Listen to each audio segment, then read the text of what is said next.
Heidi ho, it's Friday, and it's, what is it? The, the 30th. It's the last day of June. Jeez. Oh, time is weird. Anyway, so this is the first, um, kind of like little review video that I've done in a bit. I ended up skipping last week because I was just in a weird place mentally, and it was just nonsense. Anyway, so this week I wanted to have a look at a series that's kind of been special to me for many years. And of course, me being me, I can't just jump into it. I have to give you a backstory. So, uh, when I was in high school and late middle school, I got big into anime and manga. Like pretty much full on weeaboo. Um, Over the years, that has faded somewhat. Like I'll still read a few mangas here and there, but I don't really like anime anymore. It's just the pacing's weird, some of the voices are annoying, and I would prefer to watch, sub over dub just because that's how I am personally. But with the way that I watch like consume media nowadays is I don't usually just watch attentively. I'm usually doing something else, like coloring or drawing or crafting, just something with my hands so I don't pick at my skin. Just try to keep my hands busy for my own health. And so watching subbed anime is kind of counterintuitive to that because it makes it difficult. And like I said, I have issues with pacing and voices and just how they do it sometimes. It's very hit or miss with me. Um, but I still like to read it sometimes because a lot of them have very beautiful artwork and it's just very interesting and fun to read most of the time. But because they have all sorts of interesting stories, the same way that books and movies and things do. It's just a different medium of reading. It's a comic. It's just backwards. Well, to us inhabitants of the USA. Anyway, so I do have several stories, or series. Um, yeah, one of my little bookshelf, like, we'll just show you. So obviously I have my big bookshelf, but then I also have this little bookshelf here. My dad made both of these shelves. I'm always very happy with that. Um, but this shelf in particular is almost entirely full of manga and comics.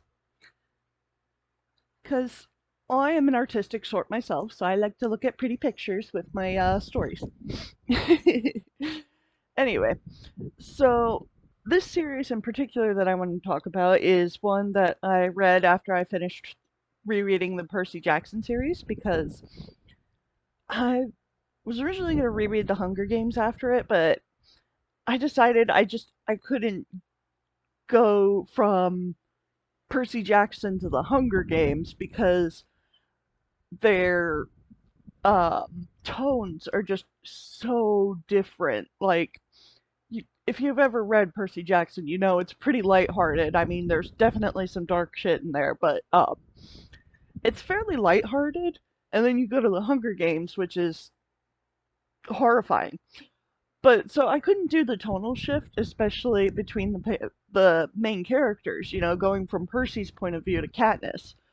Um, which is interesting. They're both first person view books, but anyway, so I kind of looked over at my shelves and wondered to myself, what do I want to jump to? And I thought, hey, I haven't reread Psyren in a while. Um, Yeah, pretty much all of my books are stuff I've read before, but I don't care. I like rereading books. That's why I buy them. Also because I like having physical copies to hold and just also in this world of digitalness, it's just having the physical thing means so much to me. Like the fact that for example, I bought and paid for Minecraft, a computer game, but I don't have like a disc or anything. So I don't physically own it. So like if the internet collapses, I no longer own something that I paid for. And I don't like that. So I prefer to get physical copies of things I own. Uh, Either that or I try to download it off the like off the internet, so that even if the internet goes out, I still have it. It's still mine. So that's just my personal philosophy on these sort of things. But what we're here to discuss today is Psyren. This is the first book, or yeah, I'll say a volume. They call them volumes.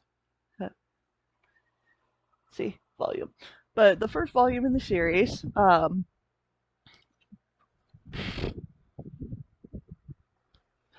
Sorry, brain fart.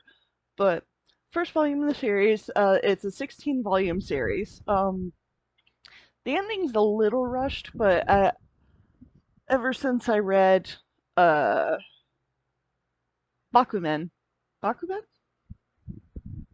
I don't remember. It's a series by the creator of Death Note. Um, but they kind of give you a view into how the creation and publication of manga works. So I can understand why most of them seem to have a fairly rushed ending, is because they don't get a whole lot of notice before um, being told that they're basically the higher ups in their companies kind of come up and be like, you fell out of the rankings, you got like 2 months to finish your work. And that's no, like, as an unpopular artist, that is an extremely rude thing to do in my eyes, because you should always have the artistic liberty to write out, finish a story when it's coming to a natural conclusion. However, I feel like too many manga artists don't get this option, so a lot of them have these like quick forced endings. So that's me being me. I can't just appreciate something at face value. I have my little nitpicks. That's one of the ones I have for Siren, is just that it had a very fast ending. Um, Otherwise, I really like the main character, Agatha, or I think that's how you pronounce his name. Agaha. Agaha. Um, his last name's Yoshina. I can get that much at least. Um, but I do really like him. He's a funny main character. He does, of course, it being manga, they all have to be morally upright characters. So he doesn't have much of a dark side, but it suits his character not to. He's a bit of a dumbass, but he's not that bad. Of course, he wouldn't be the main character if he wasn't insanely powerful. I also really like the lead girl, Sakuraku, Amamiya. She's really interesting. Of course, she's very smart and very emotionally closed off at first. So, Sunandra, or Sundere. See, I've been out of verbally discussing manga for so long. I've lost a lot of pronunciations. But I don't know, for once I don't feel the need to like, or for once I do feel the need to just like not give that many spoilers just because I love the series so much. I want other people to actually read it. It is a completed series. Um, I really do like the powers and things. One thing I will spoil just because I think it's discussed in the first book. Hold on, I have it, or volume, I have it right here in my hands. Um,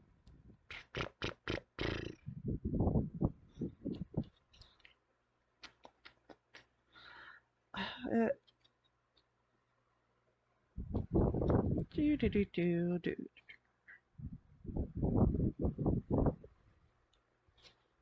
Of course, because they're, yeah, they say it right there in the first volume, so I don't feel too bad saying it. It does have time travel. I have a very complicated I have very complicated feelings towards time travel in books. For the most part, it is fairly well handled in Psyren, I think.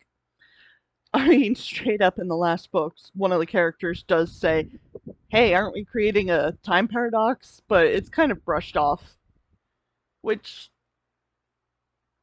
I mean, you gotta give it some leeway, especially because it's, happy ending. I can't. I was just very satisfied with the end, even though it was rushed. Um, or at least the part that was kind of time paradoxical, I was still pleased with. Um, so I wasn't really going to freak out about it. It's just time travel is a very difficult concept to work with, I think. Especially, I'm the kind of person who overthinks that sort of thing, so of course I'm going to be sitting there like, oh, but if they do this, that, and the other thing, it's going to break the universe, blah, blah, blah. But I mean, for the most part, they really didn't. For the most part, they did, frequently change the future, but they do also frequently address it. I don't know. It's hard to explain.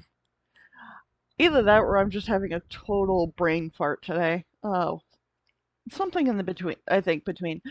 One complaint I do have about it is the kind of complaint that you can have with a lot of anime and manga, and part of why I fell out with it is that very male gazy.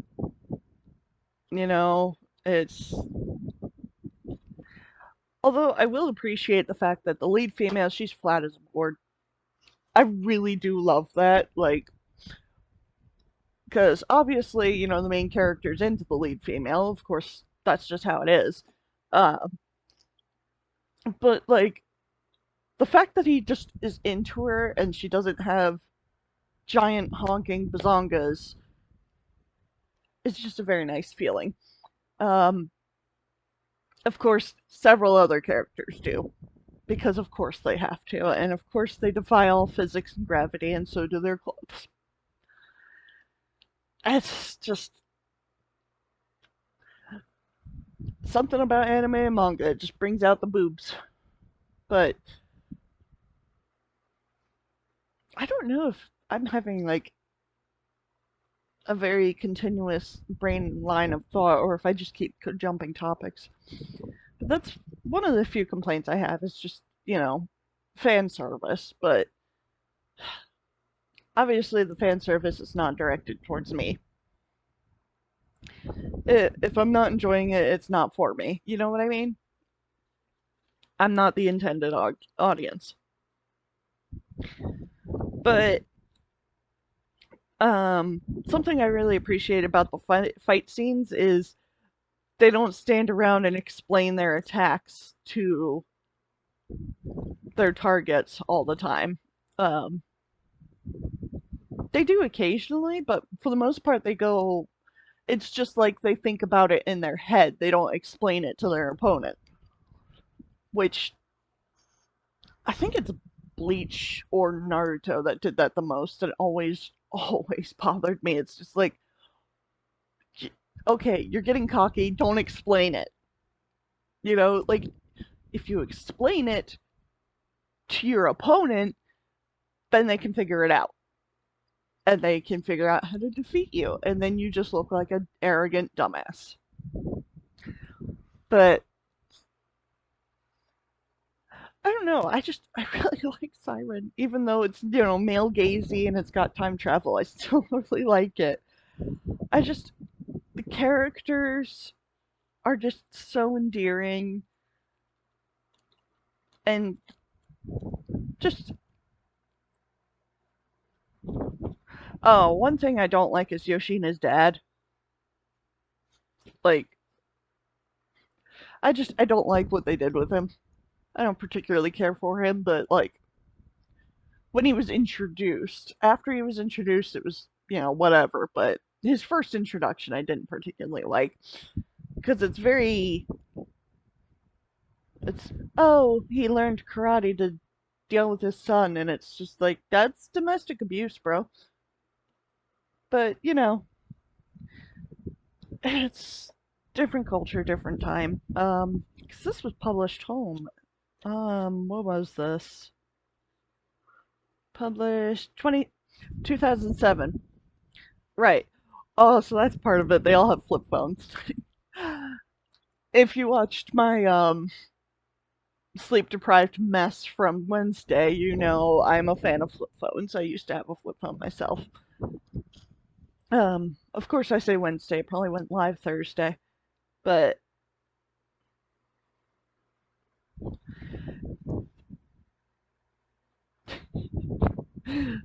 oh, Yoshina's such a dork. Sorry, looking at pictures. But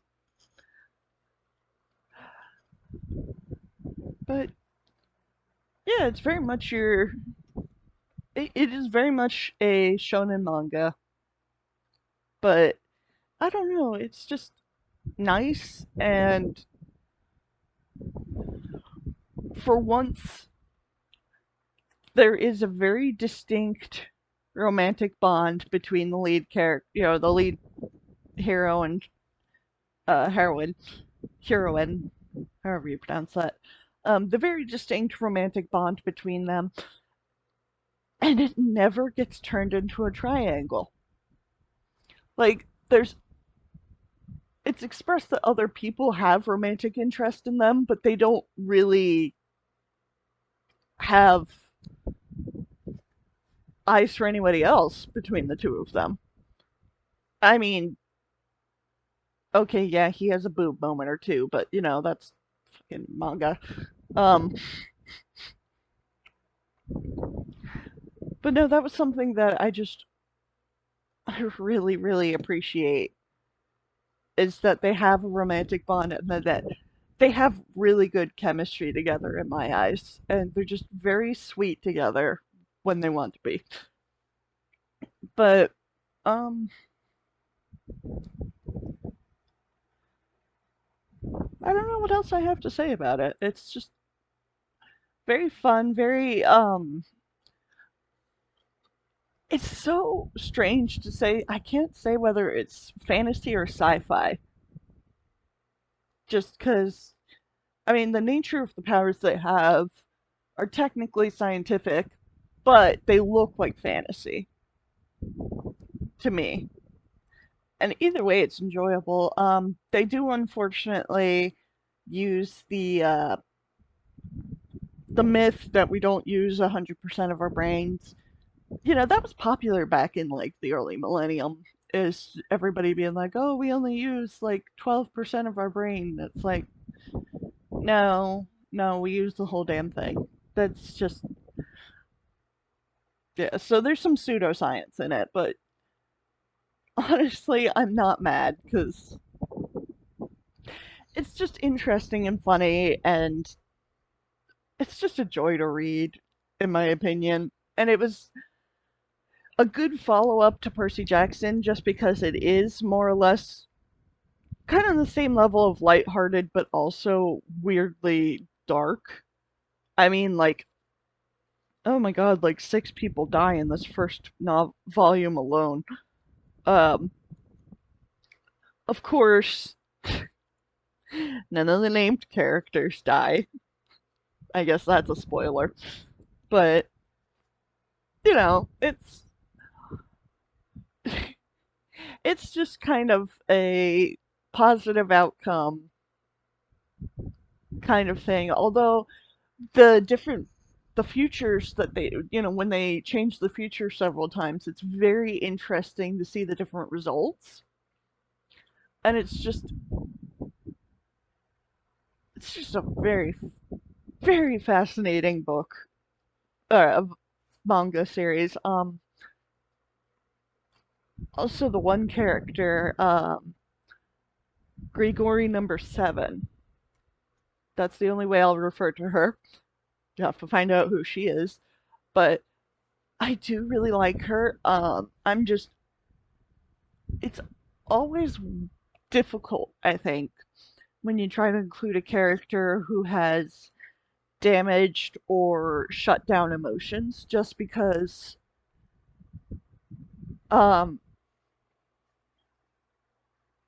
it's we don't really know exactly how that looks or feels if you're a very emotional person, which I imagine um, the author is Toshiaki Iwashiro. I imagine they're a fairly emotional person just because of how they write the majority of their characters.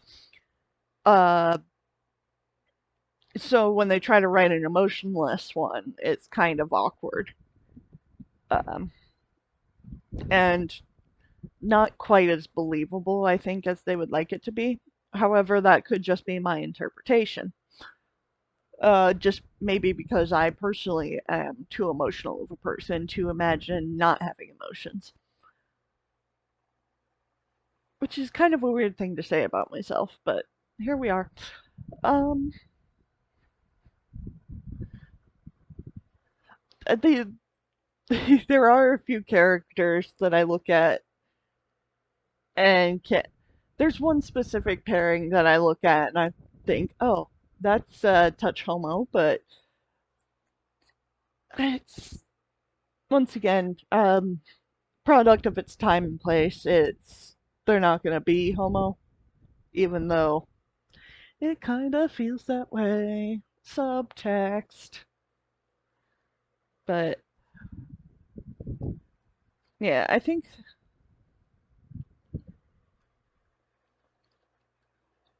I have a lot of love in my heart for this series, really. Um, I feel like I'm just kind of rambling, so I think I'm gonna wrap it up here because I don't have a cohesive thought about it. Um, because I reread all 16 books in like a week and a half. I mean, they're pretty thin, you know. That's what, an inch or so, and it's a comic, so you get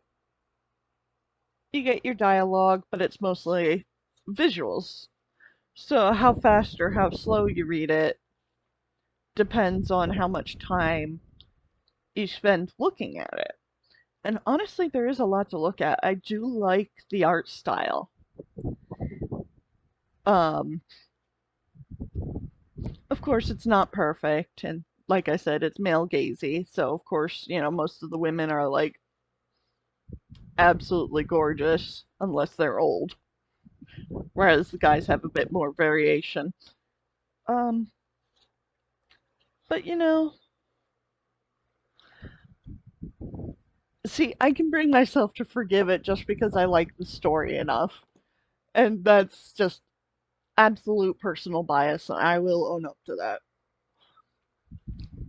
So, but I read that a few weeks, maybe a month ago. So that's probably why I don't have as sharp opinions as I normally do. Um, Next week, I'm gonna try to. Um, yeah, next week, I'm talking about Full Metal Alchemist, which is what I read after I read Psyren. And then what I'm reading right now is Sweep by Kate Tiernan. So hopefully I'll still be reading that in 2 weeks because next week I'm gonna do Full Metal Alchemist. So I hope you're all looking forward to it. So yeah, um, yep, that's about pretty much all. Obviously, I'm a bit scatterbrained today. I probably really should have written down some bullet points. I think I'm gonna try to do that next week for Full Metal Alchemist. Is write down some specific bullet points that I want to go over, so I don't um get so confused and rambly as easily as I did for Psyren, which is sad because I might not be doing the series enough justice. But I hope I at least got you interested in trying to give it a read. Apparently, it also has a novelization. I don't know how to get my hands on it because apparently it continues the series beyond the manga ending, so I do want to read that. I just don't know how because I don't know Japanese. My weeaboo phase did not last longly or strongly enough for me to learn Japanese. I studied from French in school, so, uh, baguette. So, um, yeah, I'll try to have a more cohesive video together for Full Metal and then Sweep. So, I hope you'll tune back in. I hope you enjoyed my nonsense, and I hope I'll see you again soon. So, bye bye.